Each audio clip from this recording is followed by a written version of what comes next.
اور میں مبارکباد پیش کرنا حافظ محمد حارث صاحب نو، انہاں دے والدین نو، انہاں دے رشتہ دار و قارب نو، انہاں دے اساتذہ اکرام نو کہ جنہاں دیا محنتاں اور کوششاں دے صدقہ اور دعاواں دے صدقے اج انہاں نے اس کلام نو اپنے سینے دے اندر محفوظ کر لیا ہے اور اج وہ اپنا آخری سبق سنا کے حافظ مکمل ہو چکے ہیں۔ ایک اعزاز ہے جو دنیا دے اندر ملتا ہے کہ جدو بندہ حافظ بن جاتا ہے تا پھر لوگ اس دے نام دے نال بلانا بے ادبی سمجھتے ہیں، اس نو حافظ صاحب کہہ کے بلانا فخر سمجھتے ہیں۔ تو دنیا دے اندر اعزاز ہے اور آخرت دے اندر اللہ تعالیٰ فرماؤ کہ حافظ قرآن نو کہ آؤ قرآن پڑھتے جاؤ اور جنت کے درجے پر چڑھتے چلے جاؤ، اور جتھے تک تھوڑا قرآن پڑھتے رہو گے اور وہی آخری آیت ہوگی اتھے جا کے تھوڑا درجہ ختم ہوگا، اتھے جا کے تسی آخری درجے دے اوپر پہنچو گے۔ اور پھر ایسے 10 آدمی جنہاں نے واسطے جہنم واجب ہوگی، جو جہنم دے مستحق بن چکے نے، تو انہاں دے واسطے اس نو سفارش کرن دا حق بھی ہوگا۔ تو دنیا دے اندر بھی اعزاز ہے اور آخرت دے اندر بھی اعزاز و اکرام ہی ہوگا۔ اللہ تعالیٰ اپنوں سارے عمل دی توفیق عطا فرماؤ۔ اور میں پہلا بھی یہی بات عرض کرتا ہوں کہ حافظ تو بن گئے لیکن اب اس نو سنبھال کے رکھنا، اس کی حفاظت کرنا، اس نو یاد کرنا، یہ حافظ قرآن کی بھی ذمہ داری ہے اور انہوں نے والدین کی بھی ذمہ داری ہے۔ یہ نہیں کہ صرف ٹائٹل لگوانا تھا کہ ہاں حافظ بن گئے بس ذمہ داری ختم ہوگی، نہیں بلکہ اس تو زیادہ محنت کی ضرورت ہے تاکہ وہ قرآن ساڈے یاد رہے اور حافظ صاحب اس قرآن کو یاد رکھن، اس دے واسطے محنت کی ضرورت ہے۔ اور والدین دے کے یہی بینتی ہے کہ انہاں دی پوری نگرانی رکھن، یاد کرن دے اندر اور یاد کراؤن دے اندر انہاں دی مدد کرن۔ میں آخر دے اندر پھر والدین نو، حافظ قرآن نو، استاد محترم نو، رشتہ داراں نو مبارکبادی پیش کرنا۔ اللہ تعالیٰ پر سارے کو عمل دی توفیق عطا فرما اور اپنی نسلوں دے اندر اللہ تعالیٰ اسی طرح حفاظ کرام پیدا کرتے رہیں، آمین۔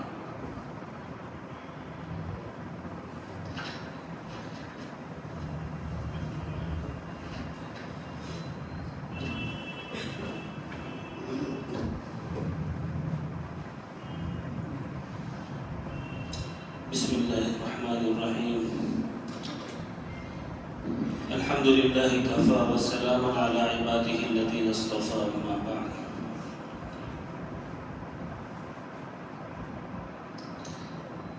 میں مبارکباد پیش کرتا ہوں اس طالب علم کو جس نے قرآن پاک مکمل کیا، ان کے والدین کو، اساتذہ کو،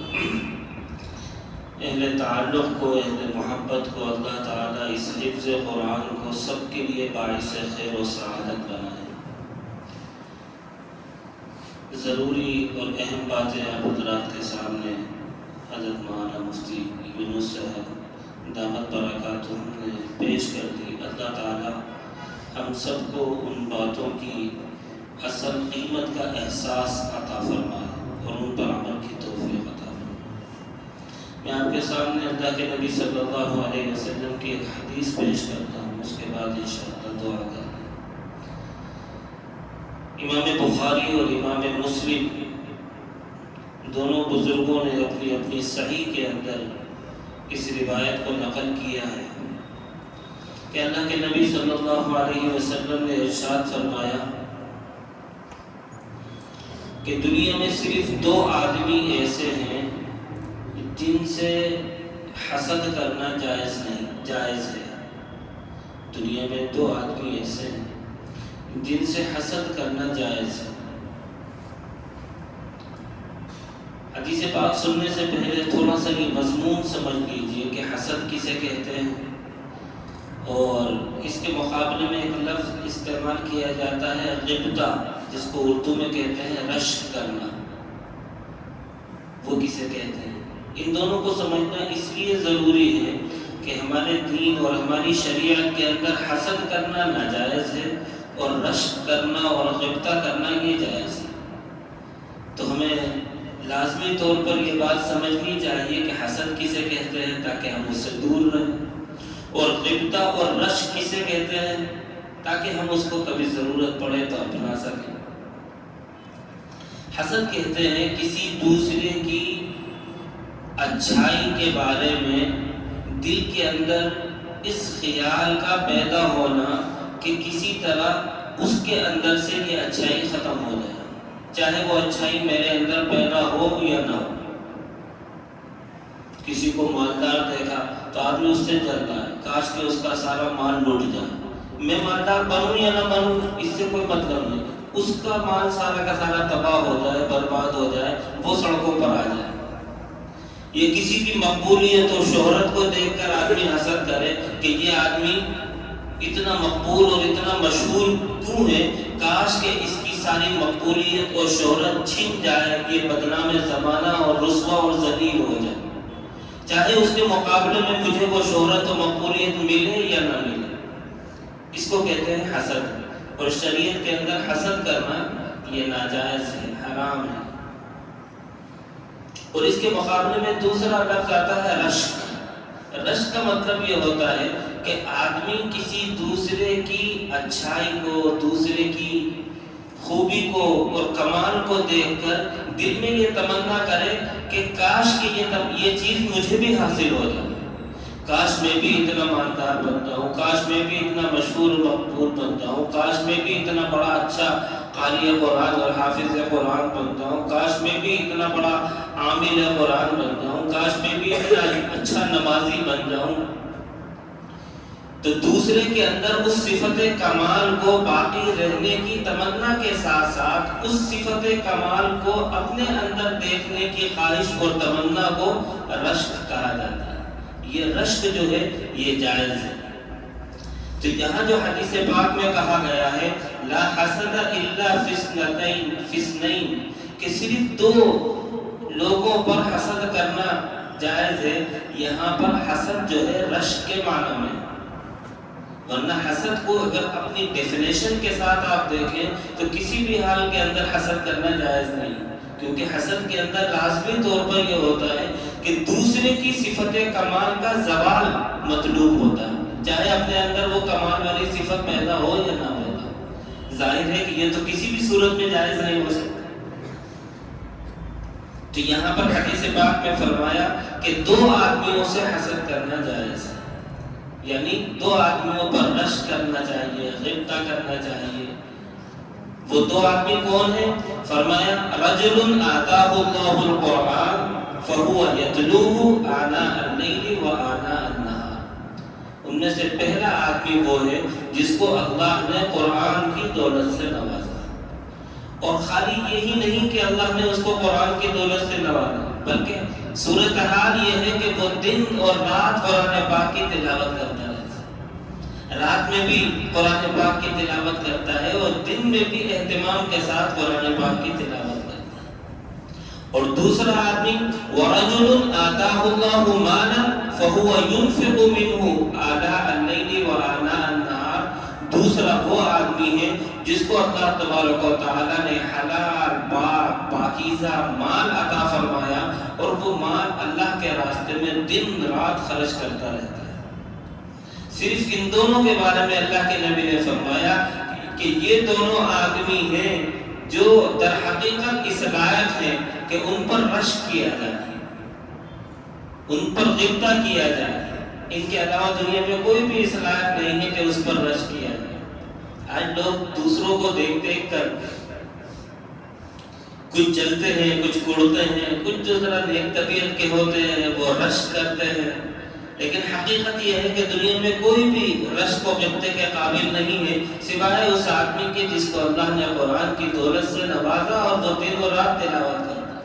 اور سوائے اس کے جس کو اللہ نے مال و دولت سے نوازا وہ دن و رات راہ خدا میں خرچ کرتا ہے۔ اور اس میں بھی آپ غور کیجیے،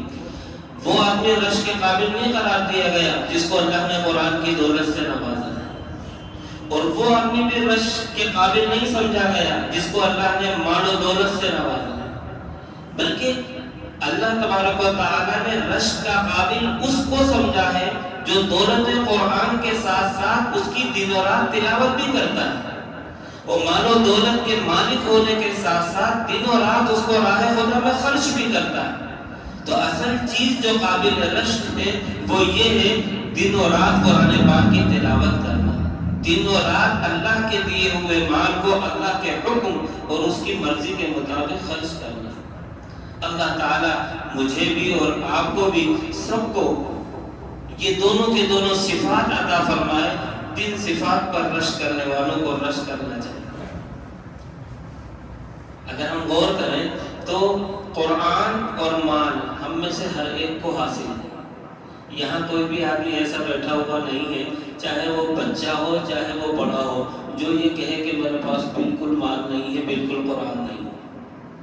اس لیے اللہ تعالیٰ نے ہم سب کو قرآن سے بھی نوازا ہے اور مال سے بھی نوازا ہے. بس ہمیں اپنے اندر یہ صفت پیدا کرنی ہے کہ جتنا بھی ہمارے پاس قرآن ہے ہم دن و رات اس کی تلاوت کریں, اور جتنا بھی ہمارے پاس مال ہے ہم دن و رات کے مختلف حصوں میں کچھ نہ کچھ اللہ کے راستے کے اندر خرچ کریں. اگر ہم یہ صفت پیدا کر لیں تو ہم اس حدیث پاک کی روح سے ان لوگوں کی صف میں شامل ہو جائیں گے جن پر اللہ کے نبی کہتے ہیں رشک کرنے والوں کو رشک کرنا چاہیے اور غبطہ کرنے والوں کو غبطہ کرنا چاہیے. اللہ تعالیٰ مجھے بھی آپ کو بھی عمل کی توفیق عطا فرمائے. دعا کر لیجیے. اللهم صل على سيدنا مولانا محمد كما صليت على ابراهيم وعلى ال ابراهيم انك حميد مجيد. ربنا ظلمنا انفسنا وان لم تغفر لنا وترحمنا لنكونن من الخاسرين. اے اللہ کرم کا رحم کا معاملہ فرما, عفو کا, عافیت کا, امن کا, سلامتی کا معاملہ فرما. اے اللہ ہر خیر سے مالا مال فرما, ہر شر سے نجات عطا فرما. اے اللہ جس بچے نے قرآن پاک کا حفظ مکمل کیا ہے, اے اللہ اس کی تکمیل حفظ کو قبول فرما. اے اللہ اس کو بہترین حافظ قرآن بنا, مجود قرآن بنا, داعی قرآن بنا, ماہر بالقرآن بنا. اے اللہ دن و رات قرآن پاک کی تلاوت کرنے والا, قرآن پاک سے بے انتہا شغف رکھنے والا, قرآن پاک سے انہماک رکھنے والا. اے اللہ قرآن پاک کے ذریعے جنت کے اعلیٰ سے اعلیٰ درجات و منازل طے کرنے والا بنا دے. اے اللہ اس مکتب کے اندر جتنے بچے پڑھ رہے ہیں, اے اللہ سب کے حفظ کو آسان فرما, سب کے دلوں کو کھول دے, سب کی زبانوں کو جاری فرما دے, سب کے ذہن و دماغ کو قرآن پاک کے لیے واضح اور کھلی کتاب کی طرح بنا دے. اے اللہ جہاں جہاں قرآن پاک کی خدمات ہو رہی ہیں تمام خدمات کو قبول فرما. اے اللہ قرآن پاک کے پڑھانے والوں کے پڑھانے کو قبول فرما. قرآن پاک کے پڑھنے پڑھانے میں مدد و تعاون کرنے والوں کو قبول فرما. اے اللہ قرآن پاک کے پڑھنے پڑھانے والوں کو عزت کی, محبت کی, عظمت کی نگاہ سے دیکھنے والوں کو قبول فرما. اے اللہ قرآن پاک کو ہم سب کی زبانوں پر بھی جاری فرما دے. اے اللہ ہمارے اعمال میں بھی قرآنی تعلیمات پر عمل کو شامل فرما دے. اے اللہ ہم سب کو ایک اور نیک بنا, متقی اور پرہیزگار بنا. اے اللہ دنیا کے اندر جب تک رہیں تیرے نام لیوا بن کر رہیں, جب دنیا سے جانے کا وقت آئے تو ایمان پر ہم سب کا خاتمہ فرما. اے اللہ تو ہم سے راضی ہو جا اور ہمیں اپنے سے راضی فرما دے. اے اللہ تو ہمارا بن جا اور ہمیں اپنا بنا دے. اے اللہ جو بیمار ہیں ان کو شفاء کاملہ عاجلہ مستمرہ دائمہ عطا فرما. جو مقروض ہیں ان کے قرضوں کی ادائیگی کی غیب سے صورت پیدا فرما.